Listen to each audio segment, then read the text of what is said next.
Hello gang, thought I'd make a quick video about my hob. I had to replace a part in it. It's a Thetford Spinflo Argent Hob, and it's been really good. But one of the most important components on it failed, which was the thermocoupler. That's the thing that switches the gas off when the flame goes out. Got it here. So I replaced this. So that's the thermocoupler sensor there that sticks up into the flame, and then when the flame goes out, that senses it, turns the gas off as a safety feature. So it's a really important component. So what was happening basically, you know, you turn the gas on, you hold the button in until it gets warm enough, and you let the button go and the flame stays alight. Well, it wasn't staying alight, it was cutting off. So it was doing its job in terms of cutting it off, but it wouldn't stay alight. So I've just had to replace that. Unfortunately, I was so involved in doing it and not really knowing what I was doing initially, because I thought it was a straightforward pull out, push in, but it wasn't. I didn't film it. So what I did is I filmed it afterwards and just explained to you what I did. So here it is now. So first things first, obviously remove the grid. There's one screw in the top here.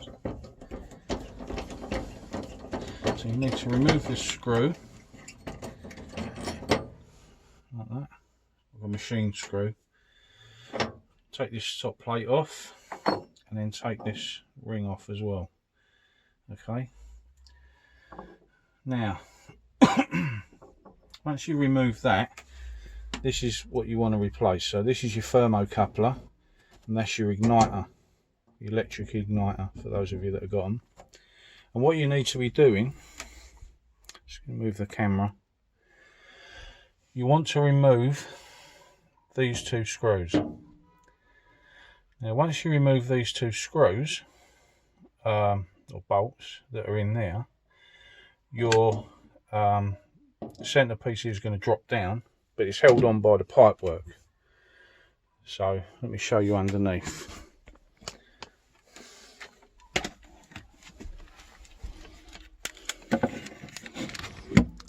So here we are underneath. So this piece here is going to fall down. This is your thermocoupler. Alright. Now just here, let's get the screwdriver, hang on a second. This might be better. There we go. It's so awkward, isn't it? So just underneath here, there's a clip. You need to pull that clip down with a screwdriver and pull it out to remove it. Alright. Remove that clip, just like a U-shaped clip that holds this in. And in here is a slot, and once this hangs down, you need to pull this down and pull it out of that slot, and that's how you remove it. You can't remove it while it's in place.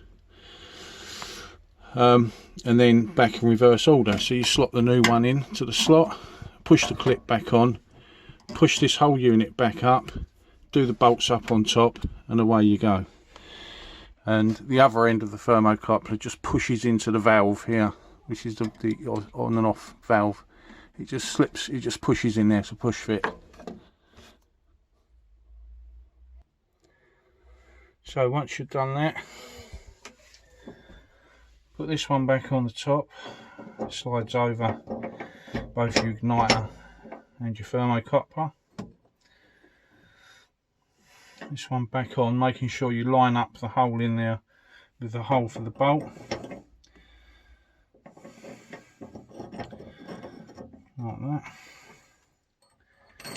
Get your bolt put in. And while you're doing this, obviously checking your components as you go along, make sure there's no issues need addressing.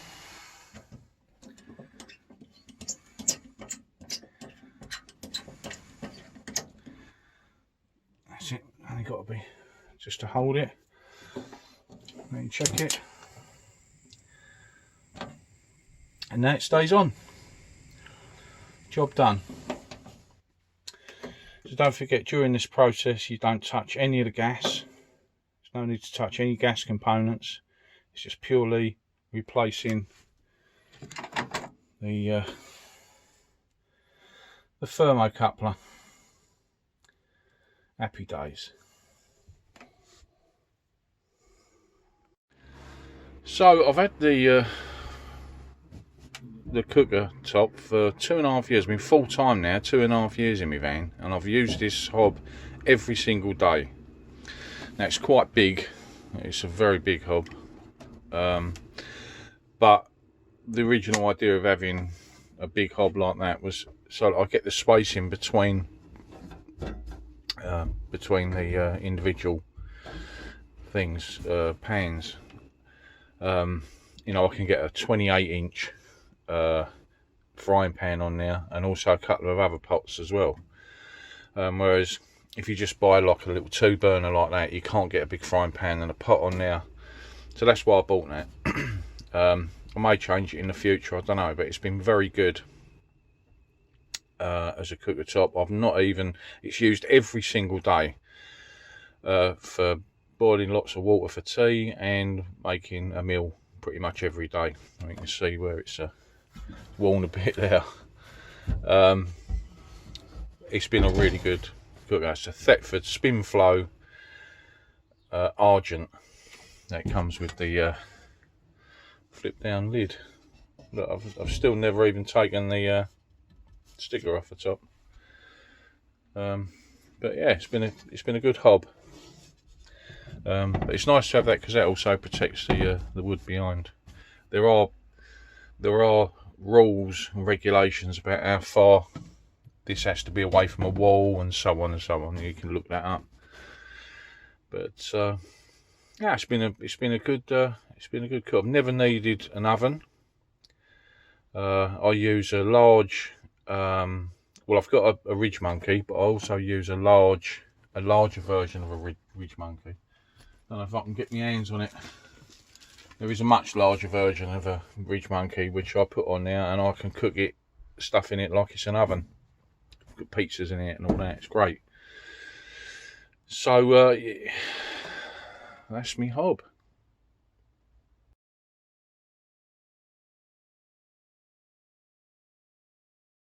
So that's basically it. It's fairly straightforward, really. So it's all working nice now.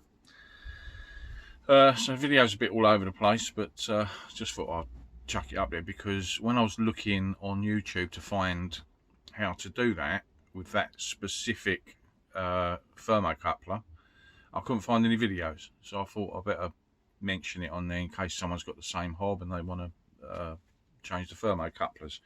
So the specific thermocoupler, it's a Thetford.